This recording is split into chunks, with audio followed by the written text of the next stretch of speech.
Welcome to Lecture 2 relating to Chapter 10 of our textbook. This chapter concerns remedies available in contract law. During our first lecture, we discussed the types of legal remedies that are available, and we talked about 6 of those legal remedies, but we also talked about the fact that there's another category of remedies that aren't legal remedies. They're not illegal remedies, of course, but they're a different type of remedies, and those remedies are equitable remedies. So let's just do a little bit of a review about our legal remedies. They include compensatory damages, which are the most important category. In almost every case, the plaintiff is going to be alleging compensatory damages, and they are usually the largest single amount of the damages that a jury might award. Consequential damages are usually the second biggest. They flow from whatever the harm is that was caused, but they are more indirect than compensatory damages. And then we have incidental damages. And incidental damages are expenses that the plaintiff has needed to bear as a result of the breach. They're usually a relatively small portion of the damage equation. And we talked about nominal damages, which are damages that are symbolic. In other words, in this case, the plaintiff really didn't suffer any kind of economic loss, but there was a breach, and so the court may award nominal damages. These are the categories, the first 3 are the categories of damages most commonly found in a case, and a plaintiff is likely to allege all 3 of these. Nominal damages are what the court awards when the court finds no evidence of any of these 3. This would be the one that would replace these. Liquidated damages are when there's a contract that actually provides what the damages ought to be. They're not something that the jury or the judge needs to figure. The parties have prefigured the amount of damages. And then finally, we talked briefly about punitive damages. Punitive damages are rarely available in a contract case.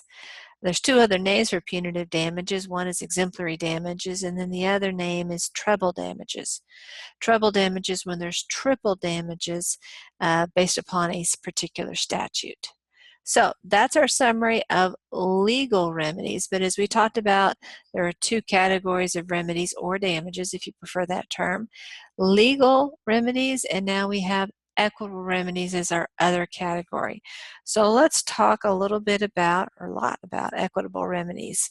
As we had with legal remedies, we have 3 equitable remedies that we're going to talk about. 6 equitable remedies that we're going to talk about today: specific performance, injunctive relief, reformation, rescission, restitution, and reliance damages. And the first one we're going to talk about is specific performance. And no, it's not a Swan Lake, not that kind of performance. It's a little bit less dramatic, but important to the parties involved. So let's see what specific performance is. Actually, but before we go into specific performance, let's just do a little bit of a refresher about what we mean when we talk about equitable remedies.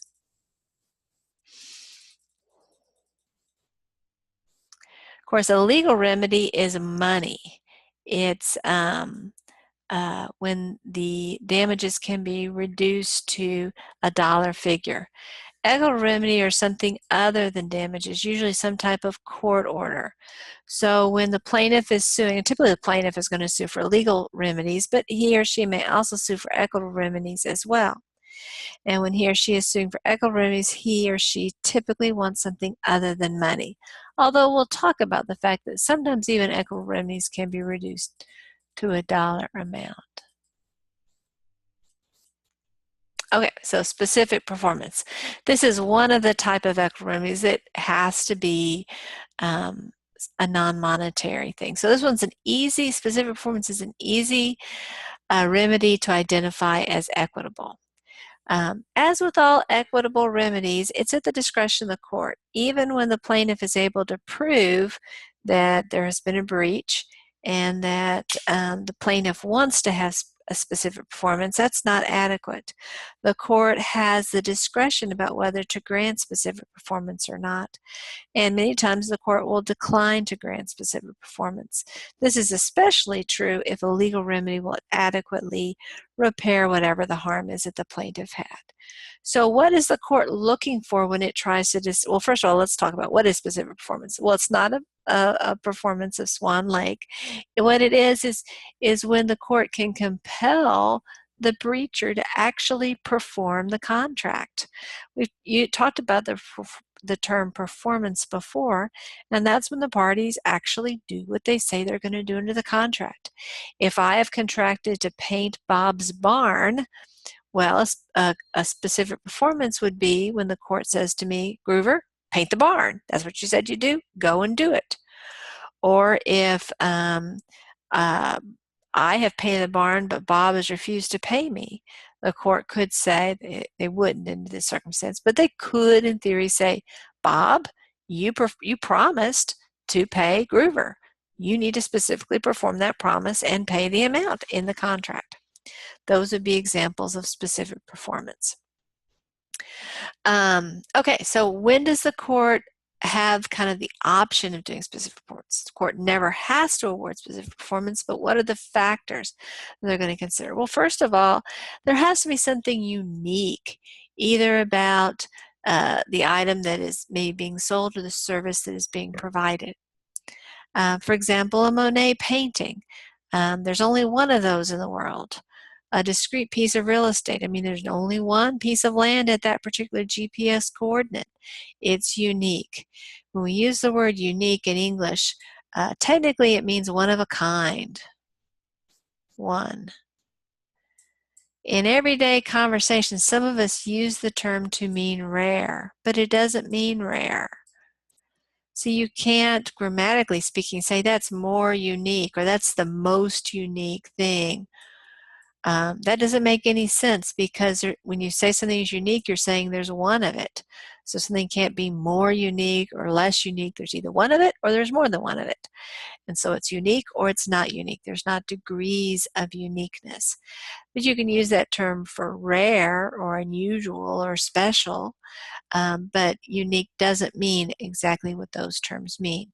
So when we say unique, it literally means unique. There's only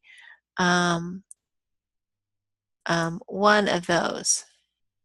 Here, let me change that. Sorry about that. Okay, there's only one of those. So that's an important thing to consider. If there's more than one of them, the court is much less likely to order specific performance. Now, I suppose that there's only two in the world, and the other one is in, outer Mongolia, then the court might order specific performance. But it has to be pretty darn rare in order for the court to entertain that thought. So if it's a Monet painting, yes, the court may consider specific performance. If it's a print of a Monet painting, not so much.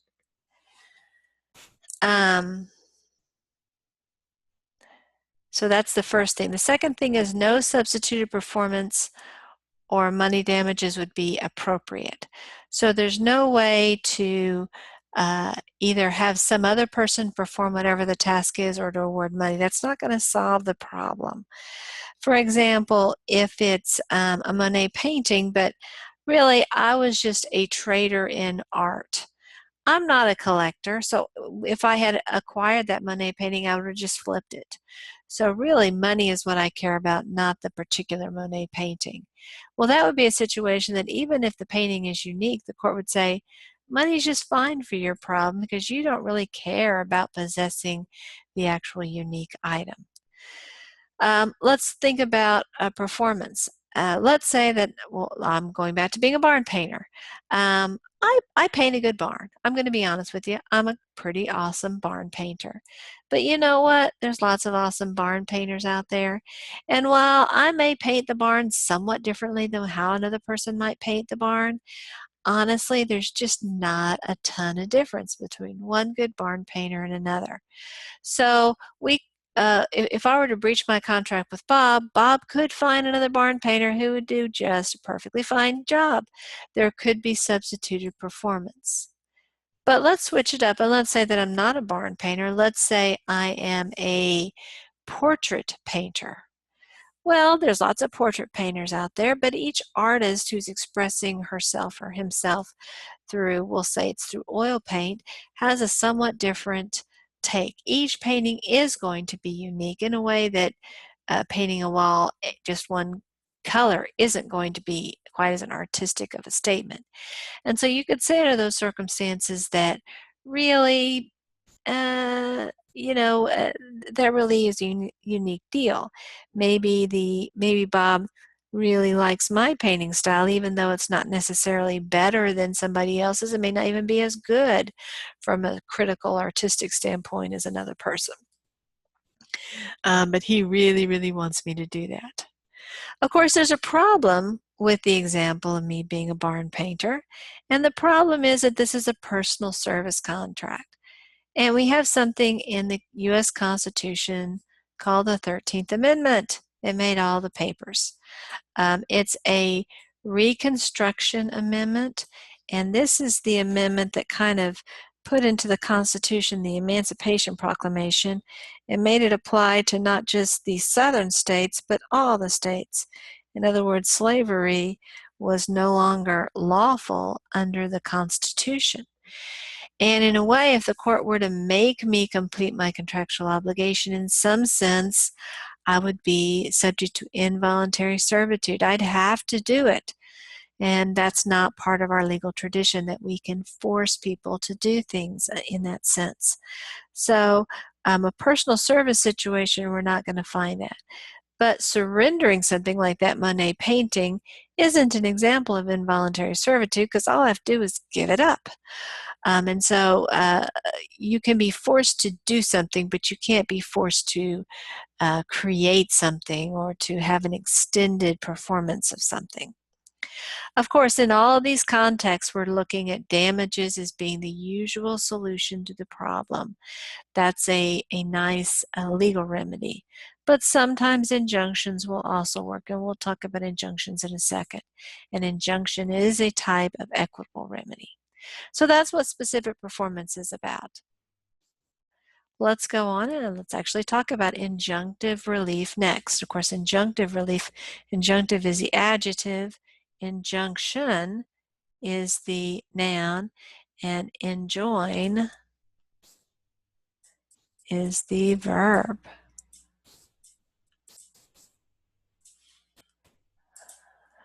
Okay.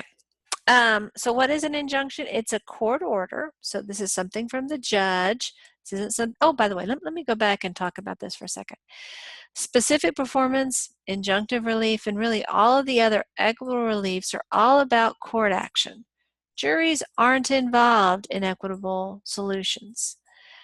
You can see that they can't be for several reasons. For one thing, one of the things that is important to all of these, virtually all of these, certainly this one, and this one, the first three really clearly, the others maybe to a lesser degree, is that they have to be written in a fairly tight way. I mean, you can't just say in a specific performance order, go do that thing. Well, what thing? That thing you were supposed to do. Well, tell me exactly what I'm supposed to do.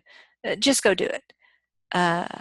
Do I have to paint the whole barn? Which barn do I have to paint? When do I have to paint it by? What color do I have to paint it? I mean, all those things have to be answered so that the person knows exactly what he or she has to do. So it requires a pretty legal, professional writing that's tight, that's specific, that answers all the questions.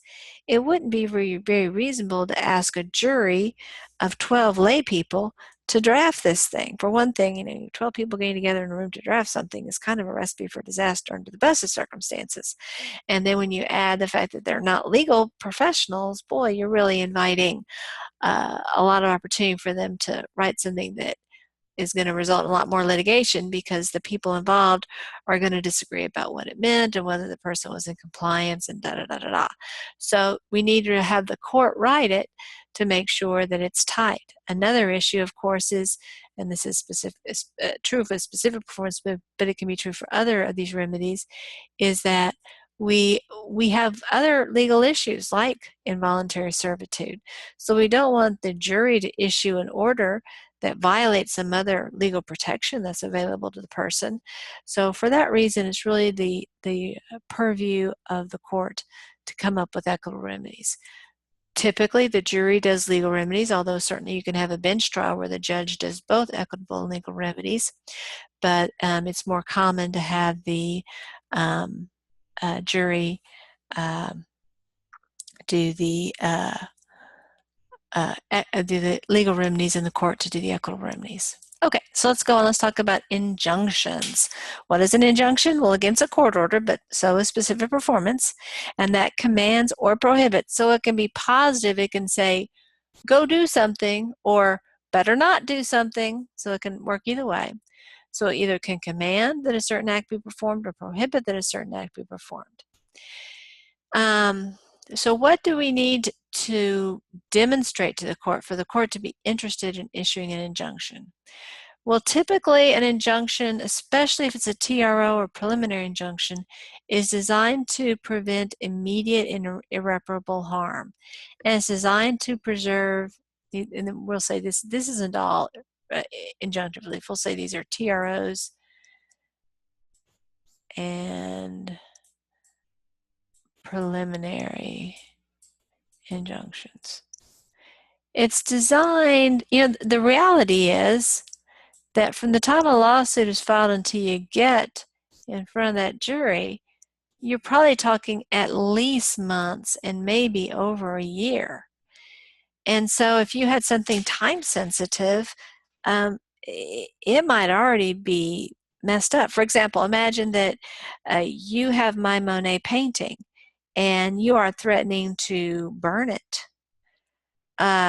Well, I can sue you about it, but we might not go to court until, years later, or at least months later, and you've had lots of opportunities to go ahead and torch it in the intervening time. And so I need to do something right now that's going to stop you from destroying the painting, because once it's destroyed, obviously I can get legal remedies, but we can't unring that bell. We can't undestroy the item. So that would be an example of irreparable harm. And in this case, because you're threatening to burn it, it's immediate. I mean, you could do it at any time.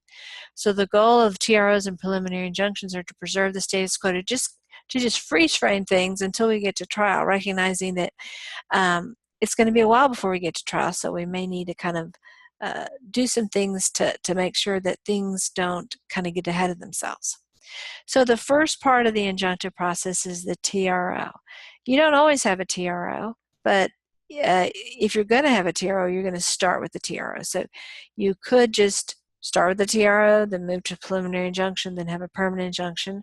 Or you could skip the TRO stage and go to preliminary injunction and then permanent injunction. Or you could skip TRO and preliminary injunction and just go for the permanent injunction. But if you're going to start with the TRO, if you want a TRO, that's the first step in the process. It's the emergency part of the process. So TRO stands for Temporary Restraining Order.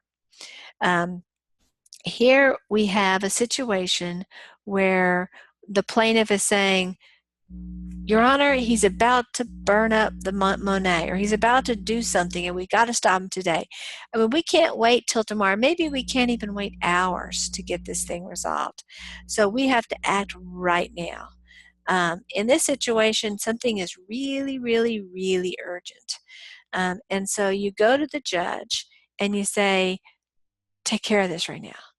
You got to freeze this situation, or it's going to be too late. We can't unring this bell. And typically under these circumstances, the other side may not even be present. It's pretty rare that a court will hear from only one side at a time, because it's inherently unfair. I mean, we have an adversarial system. The judge needs to hear both arguments, pro and con, in order to reach the best decision. And if he's only hearing from one side, well, that side kind of has this built-in advantage. But in the context of a TRO, this is one of those exceptions where ex parte communications are permitted. So let's talk about what is ex parte. Ex parte means from one side, of one side, or out of one side. It is when the court hears from only one party. and it's not that the other party is being excluded or shouldn't be being excluded to be unfair, but just because things are happening so fast, there's just not time to get the other party involved. And so you have to act, and because time doesn't permit, you don't get the party involved. But as soon as you can, you have to get the party involved. And so you're asking for this TRO, not so much because you're saying, Your Honor, we can prove our case right now. But what you're really saying is, if you don't give us this TRO right now, it's going to be too late later on. By the time we're ready for the hearing, we're ready to present all of our evidence, it'll be too late. So one of the main things you're trying to show at the hearing is not so much you're going to prevail, although obviously you want to show that too, but you want to show, if you don't grant this, there's going to be all of this harm that's going to happen to us because the bad guys are going to do bad things. But if you just freeze frame us for now, just for a little while, then we can contact the other side and we can let them present their evidence. And if you think that we're wrong and they're right, you can undo it. But it'll be too late if you don't grant this to you right now. Because TRO is so last minute, seat of the pants, urgent, urgent, urgent, rush, rush, rush, many times it's a very informal setting. It may be, you may be contacting the judge over the telephone. He may be on the golf course, or she may be, on vacation, or who knows what. It is a crisis situation. You may be meeting very informally. And again, because this is a temporary action, there hasn't been the opportunity for the other side really even to give an opinion about it. These are only going to last for a little while, certainly no more than 2 weeks, oftentimes less than 2 weeks. Okay, so that's what the TRO is. That's the first thing that's going to happen. So we have the lawsuit being filed here, and then usually with the lawsuit you have the application for a temporary restraining order. And then after those few days, you're going to apply, and this is, you may apply for the preliminary injunction even if you did not get the TRO, because maybe they won't have burned the Monet in the interim. If you got the TRO, you're absolutely going to have to apply for the preliminary injunction if you want to keep that temporary restraining order in effect. So what is this? Well, this is another court order. And in this case, we have a full hearing. So both sides get to be heard. This is not going to be ex parte, and it's going to be on the merits. Again, the goal is to maintain the status quo, because this is before we get to trial. This is before we get to a jury. This is when the facts are still developing. I mean, we are just still a few days after the lawsuit's been filed. So yes, it's a full hearing, but it doesn't mean that all the facts are developed. When I say a full hearing, I mean that both sides get to present. They get to have evidence and documents and experts and all kinds of good stuff. But there's no idea that this is going to be everything, or this is going to be exactly the same evidence that we're going to see at trial. But this is, again, a much more robust, a much more formal process. The court, even if the court granted a TR, they don't have to grant a preliminary injunction. Maybe when the other side presents, they go, oh my gosh, I didn't know this fact. Now that I understand why you did what you did, I don't think that this preliminary injunction is appropriate. And the court may even say, I wouldn't have granted the TRO if I had known what your position is. So it doesn't necessarily follow that because a TRO is granted, the preliminary injunction will be granted.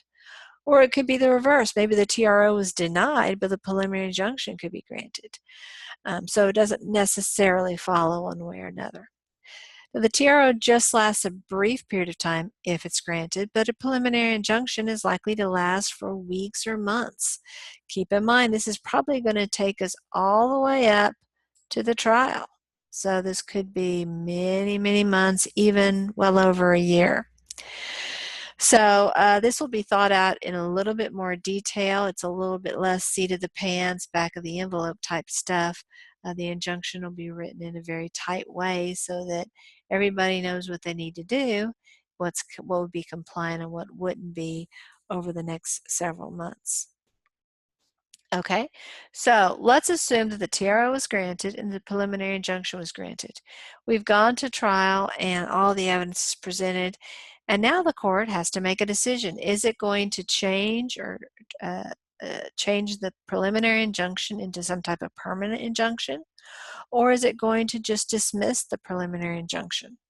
If it's going to issue a permanent injunction, is it going to be the same as the preliminary injunction, or is it going to be different? And again, this is all judge decisions. This is not something the jury's involved. The jury may have awarded damages, legal remedies, but is not involved in the injunctive relief. Okay, so this is going to be, if a permanent injunction is issued, it's going to be kind of the final say. It doesn't mean that the parties can't ever come back and say, hey, Your Honor, the circumstances have changed. We want this permanent injunction either lifted or amended in some sense, but it should be designed to stand the test of time, to last indefinitely. And that might be a difference. For example, the preliminary injunction might be based upon a certain date schedule or time schedule. This should happen this week, this should happen that week. Whereas a permanent injunction needs to be kind of a timeless document. So that's how the three types of injunctions work. This is an example of a court order relating to a request for the defendant, in this case Sabre, filed a motion to vacate a TRO, and American, the plaintiff, requested a temporary injunction. And so you can see that this is part of that process that we've been talking about.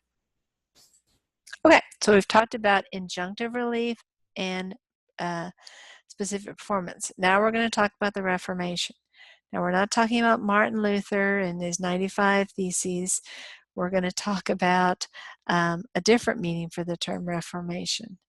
Okay, so what is Reformation? Well, again, it's a court order. We're not talking about juries here. We're talking about judge action, court action.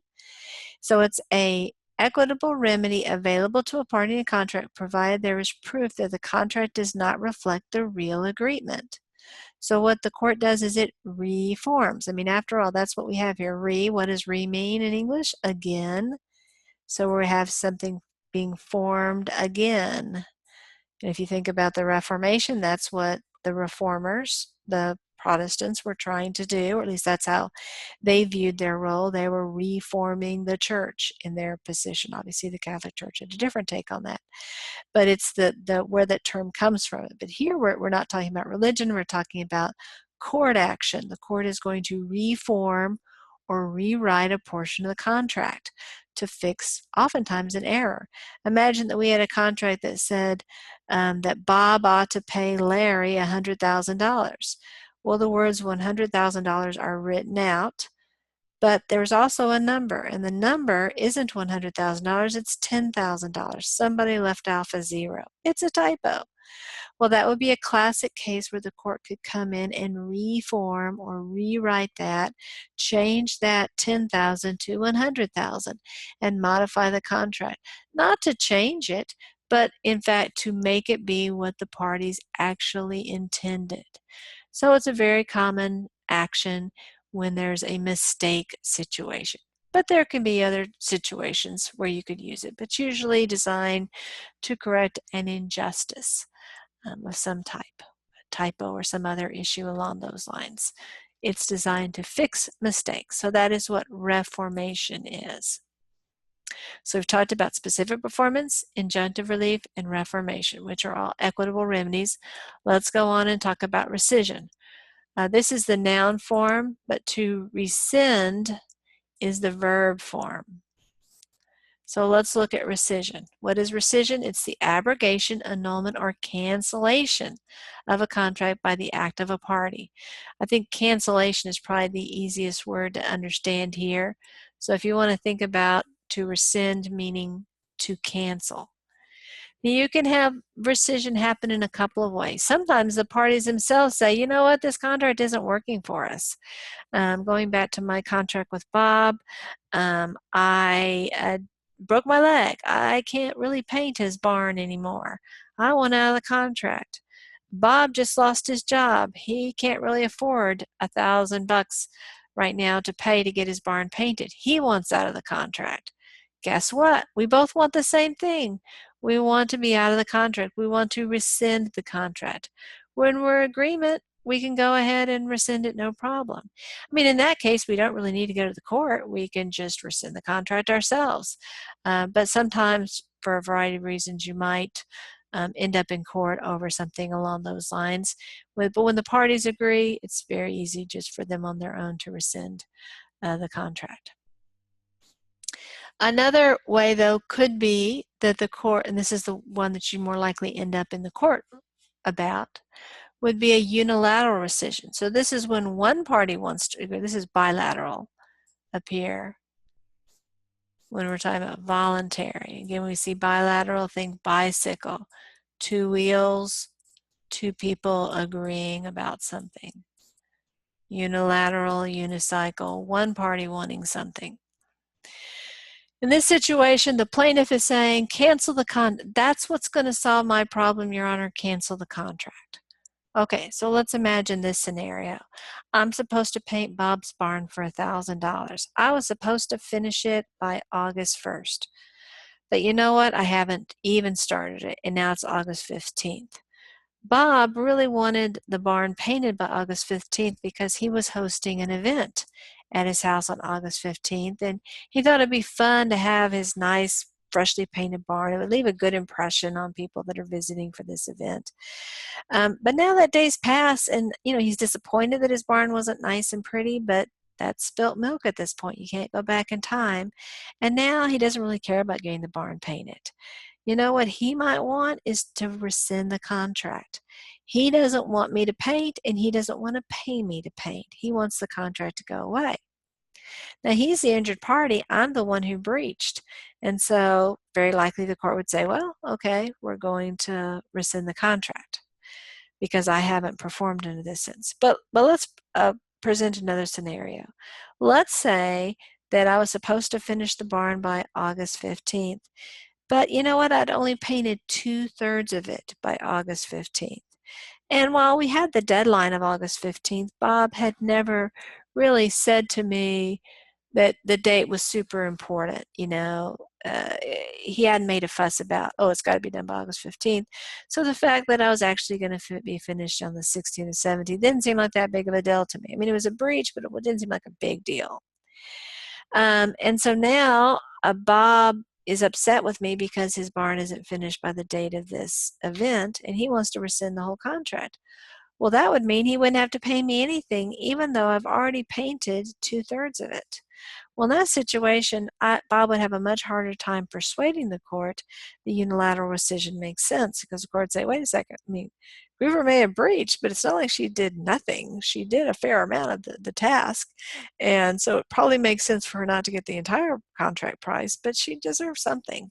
And so under those circumstances, the court's likely to say no rescission for you, Bob. Okay, now we're going to talk about restitution and reliance damages. These we really need to talk about together. So keep these and we'll talk about restitution first, but keep restitution in mind when we talk about reliance, because they're kind of mirror images of the same concept here. Okay, so let's talk about restitution. We have this concept not just in contract law, also in tort law. And again, tort law is the car accident, the defamation type scenario, the nose punch scenario. But we're, of course, not as interested in that particular scenario because that's not what this course is about. We're interested in contract law. So it definitely applies sometimes in contract law. And so in this particular remedy, we are restoring. When you see restitution, think restore.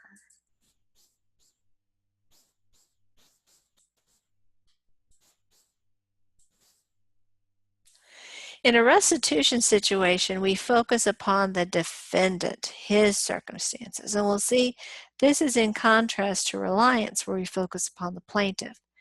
So in a restitution situation, the defendant received some benefit, and that he really shouldn't have gotten it under the right circumstances. The things have not played out exactly right, and so he got some benefit unjustly.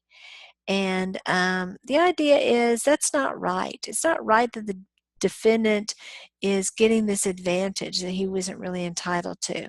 And so the idea is that the defendant ought to be forced to pay back those kind of ill-gotten gains, so to speak. And so that is what the defendant is supposed to pay.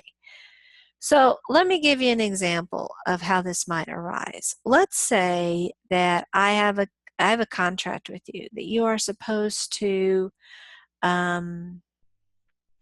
paint my mailbox. Actually, your company has come out to my house and has offered to paint my mailbox. And your business provides lots of painting services.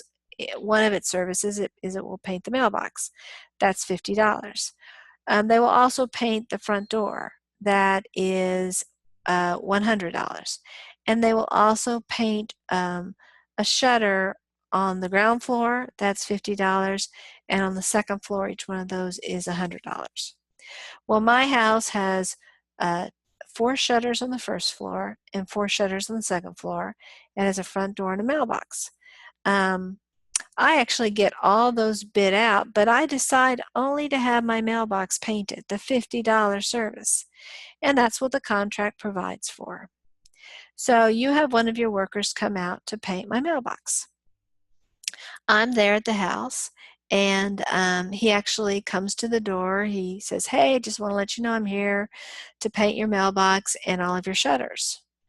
And he gives me his card, and he goes, "I'll see you later." And I say, "Okay, good luck." Well, I know that I've only hired him to paint my mailbox, but I did not correct him. I did not say, "Shutters, no, you're not supposed to paint the shutters. You're just supposed to paint the mailbox." I don't correct him. I don't ask to look at the contract. I don't say, "Well, maybe you need to check into exactly what you're supposed to be doing." So he paints the mailbox. He knocks on my door. He says, "Hey, you mind if I have a glass of water? I just finished painting the mailbox. I'm a little bit parched. It's a hot day, and I've still got these 8 shutters to do. So if I could have a glass of water, I sure would appreciate it." You say, "Sure, have a glass of water." I give him a glass of water.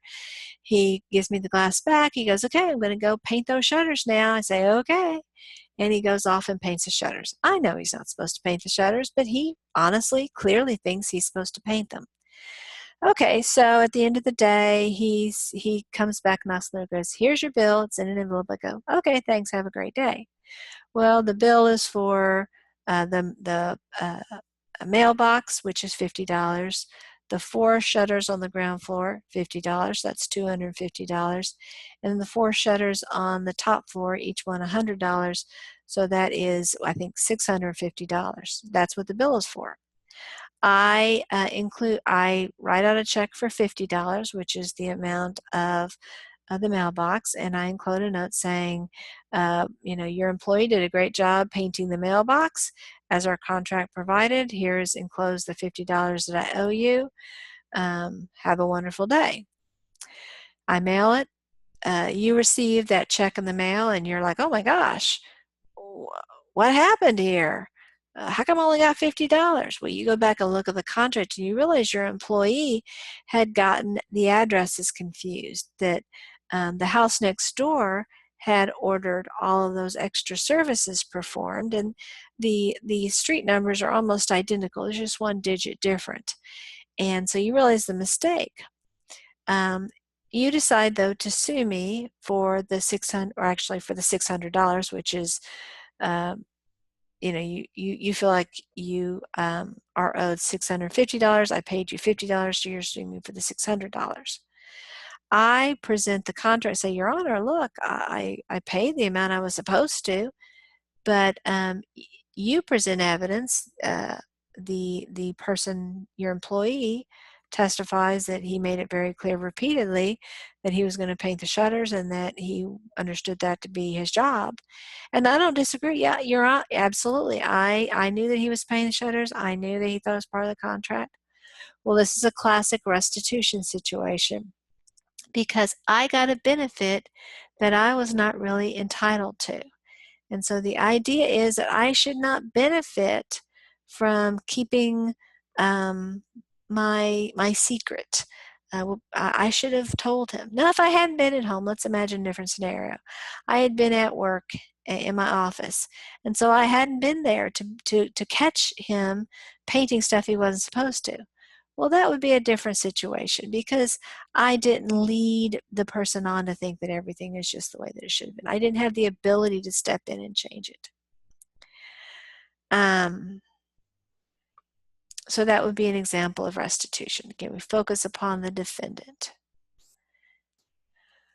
Okay, so many times restitution relies upon a quasi-contract theory. The term quasi in this context, most contexts I guess, means kinda sorta. It's kinda sorta but not quite a contract. So when we use the term contract, when we say quasi-contract, it's actually a bit of an oxymoron. We really are saying it's really not a contract. I mean, it's kind of quacks like a duck, but not quite like a duck. It's similar to a duck. Maybe it's a goose instead of a duck. But you know what? A goose isn't a duck. So a quasi-contract really isn't a contract. What the court does in this situation is says, you know what? This is a lot like a contract, and it sure feels unfair to allow Groover to get all those free shutters being painted even though she didn't contract for it. That doesn't feel right to us, or it doesn't feel right to the court. And the court is sitting in equity in this situation. And so the court has this notion of, let's do fairness. Let's consider what is fair and just. We're not looking at the law. We're not looking at something that is hard and fast and rigid and black and white, but something that is more seat of the pants-ish, more kind of loosey-goosey. And the court can easily say, you know what, this doesn't feel right to me. Groover, you should have told that worker, oh, I only contracted for the mailbox. Or you should have paid for the shutters. You could have done either thing, but you couldn't, it's not right what you did. And so that would be a quasi-contract theory. The court is making a contract that didn't already exist. A related idea to this that plays a role is quantum meruit.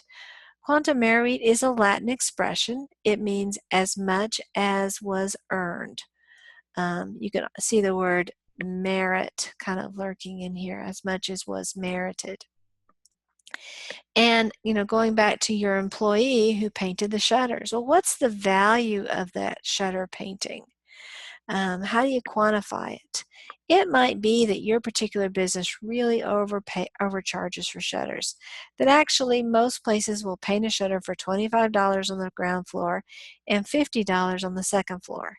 And so that might be the real value of that service.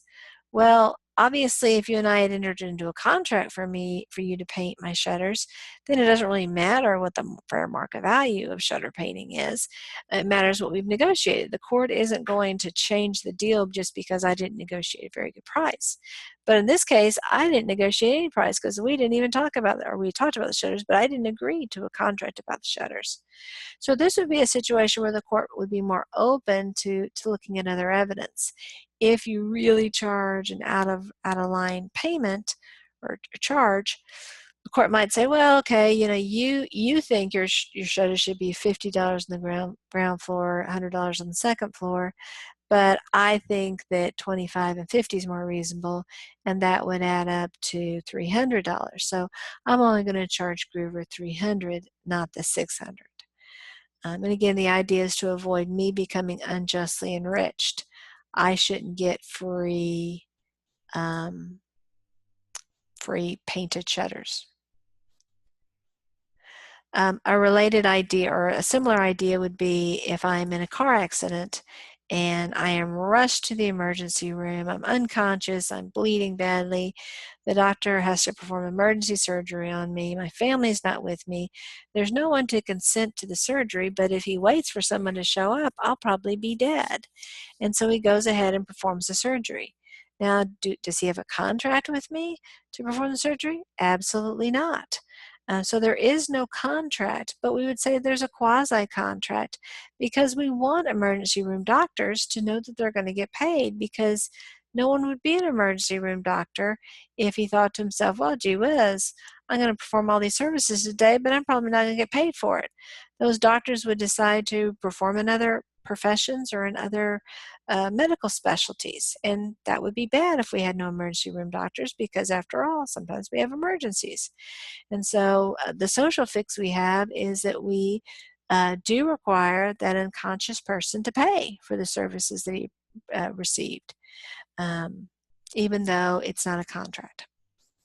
And that would be under the restitution theory, because after all, if the doctor performed surgery on me and I live and I would have died otherwise, I'm definitely enriched. And it would be unjust that I don't compensate the person who helped me be enriched. Okay, so now we're going to talk about reliance damages. So here we taught, for restitution, we focused upon the defendant. Now we're going to focus on the plaintiff. And this is a nice little visual about what reliance damages must be. They must be foreseeable, certain, and unavoidable. So let's look at reliance damages. Okay. Okay, this is this definition is basically the same as we have for the restitution. I don't really like this definition, but instead of focusing on the definition, let's focus upon promissory estoppel. Okay, so promissory estoppel, when you see the expression promissory estoppel, my recommendation would be to break it down, because you can actually make pretty good sense of it if you just carve up the words. We see the word promise in here, and we see the word stop in the word estoppel. So imagine for a second that we're all in a class together, and I say to Bob, Bob's in the back of the classroom, I say, Bob, every semester I randomly pick one student, and at the end of the semester, the day after finals actually, I give them an all-expense-paid trip to Paris. I give them a first-class seat coming and going. They stay in the finest hotels for a week in Paris. They have access to a chauffeur to drive them around. They get to eat at the most expensive fine dining establishments that Paris has to offer. They get a budget to spend money on the Champs-Élysées. It's a very, very expensive and lovely award that you're getting. And Bob, you don't have to do anything for it. You don't have to earn any particular grade. You don't even have to show up for class. You just got it just because you're here now. I was like, wow, pretty tremendous. He's thinking at first I'm joking, because why would you do this, Gruber? That's kind of crazy. But you know what? After class, he asks around, and a lot of the other people in class go, yeah, I mean, actually, it's why I signed up for this class. Groover actually does this every single semester. In fact, I know Larry, last semester, he's the one who got it, and I've seen his pictures from Paris. They're pretty amazing. So Bob contacts Larry, and Larry goes, yeah, let me show you my pictures. I mean, I had the best time ever. It must have cost thousands of dollars. It was truly remarkable. You're going to have a great time, Bob. Just enjoy it. So Bob's like, wow, gosh, this is tremendous. But then he starts thinking, well, gosh, I'm getting this tremendous prize. I mean, I want to make the most of it. I don't know any French, so I'm going to buy some tapes or some French language books or something so I could learn a little bit about it. So he spends about $50 on language tapes. Then he also thinks to himself, you know what, I need a couple good guidebooks about Paris. And so he goes out and he spends $30 on guidebooks. Then he looks at his wardrobe and he says, you know what, I need some good walking shoes that look nice, that are going to be comfortable for me to walk on. So he spends $60 on that. And so he spent a total of $50 plus $30 plus $60, so $140. Anyway, the day of finals, he comes in, he takes the final, and he says to me, Gruber, thanks so much for the trip to Paris. My bags are packed. You know, what flight should I be on? Where do I need to go? Just kind of get me up to speed on the details. Thank you so much. I'm so excited about this. And I say to Bob, Well, every semester I do give a free trip away. And it is true that I told you that you were the person who was going to get this trip, but I changed my mind. I didn't tell you, I'm sorry, it slipped my mind. So, no, you're not getting a free trip to Paris. I was like, what?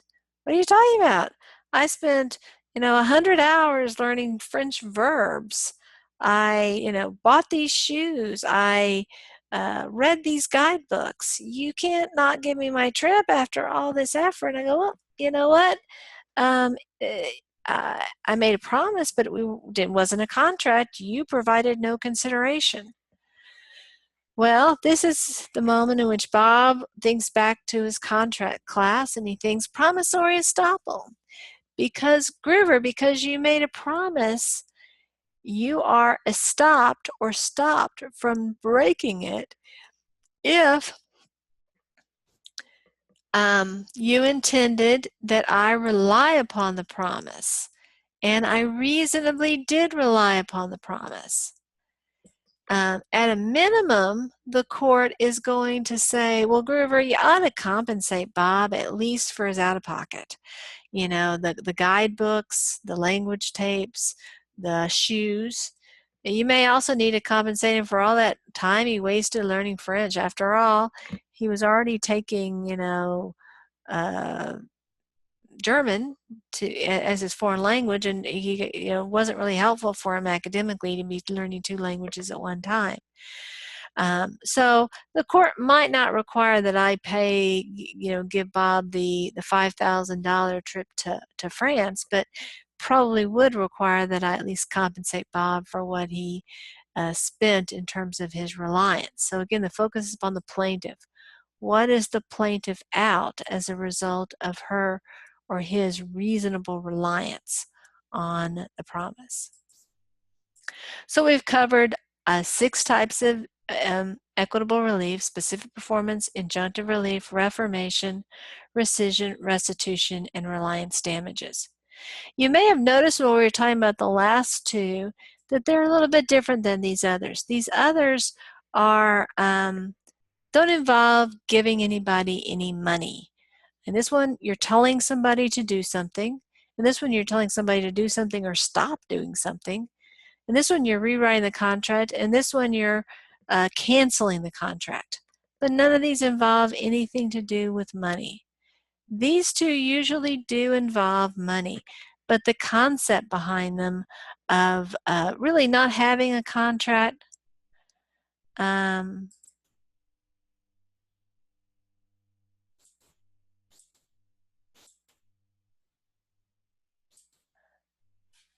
about that, really not having a contract, so ideas of equity are in play. So in both of these cases, you usually actually don't have a real contract. So in the legal standpoint, there's nothing that there needs to be damages about, because we only worry about contract damages when there's, a contract. That kind of makes sense. So we can only apply equitable remedies when we're kind of applying this notion of fairness. Does this seem just under the circumstances? And so we're looking at it from a little bit different vantage point. And so, yes, these do ultimately involve dollar amounts, but it's because we are looking at quasi-contract that we think about these as equitable solutions, not legal solutions. So here we go. Okay. Let's talk about election of remedies, and this doesn't have anything to do with a political election, but it does, election in the sense of a choice is relevant. When you are the plaintiff, you have to pick which one of your remedies you want. You don't get to recover more than 100% of your damages. So if you want, let's imagine we're going to go back to, okay, how about this? We'll imagine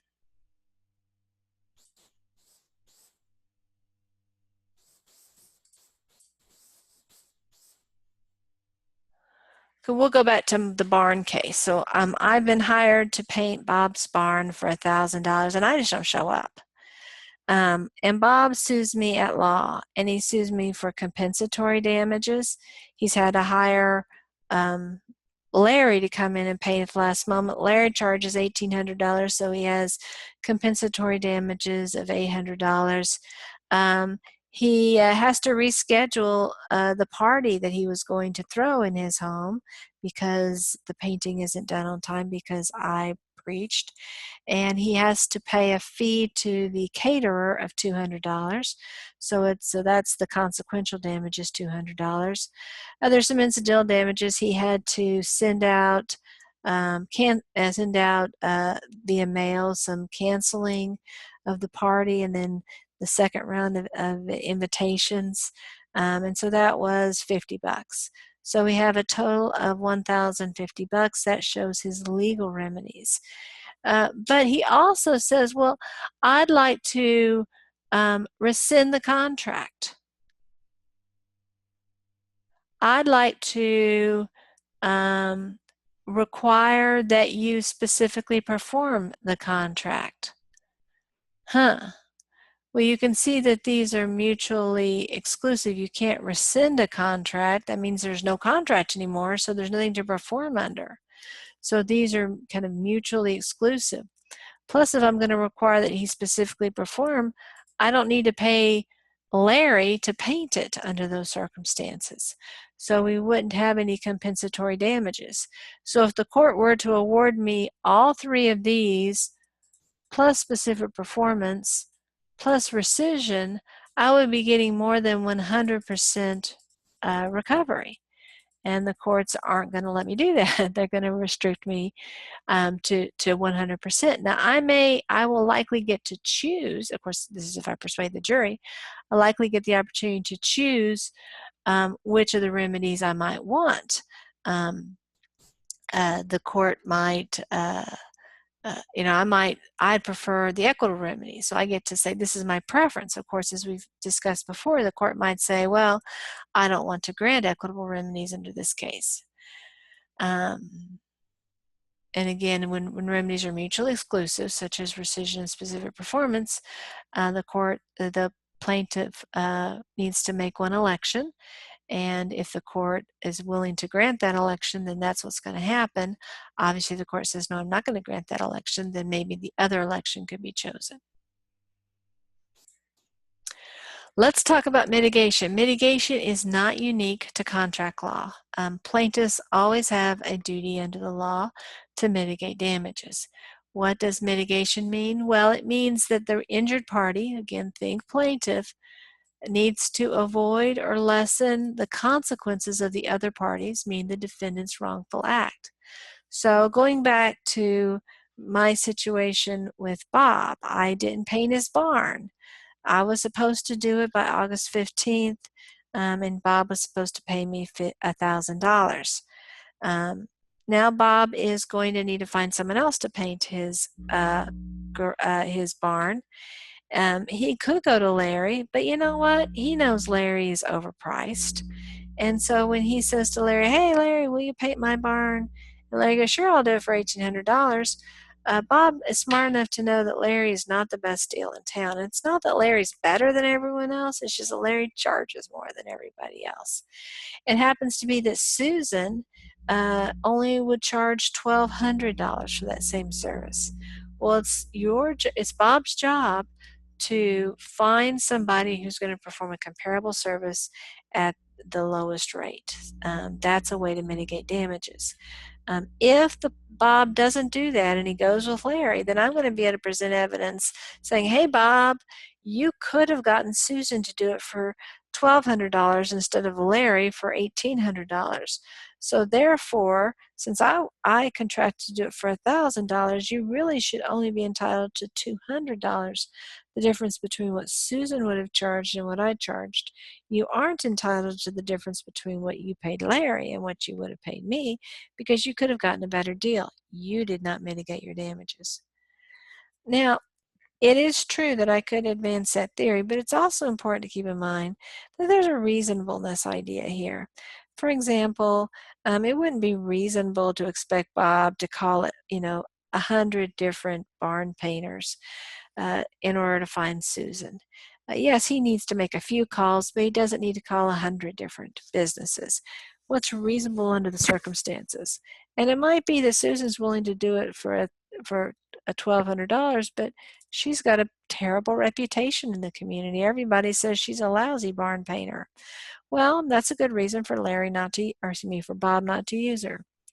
It might also be that, yeah, she'll do it for $1,200, but she won't do it until 3 months down the road, and Bob's timeline is different than that. That would be another good reason. Or maybe Susan will do it for $1,200, but she'll only paint the barn green. Well, Bob doesn't want a green barn. And so, all those factors could play a role in it. So it doesn't always work out that it has to be the least expensive.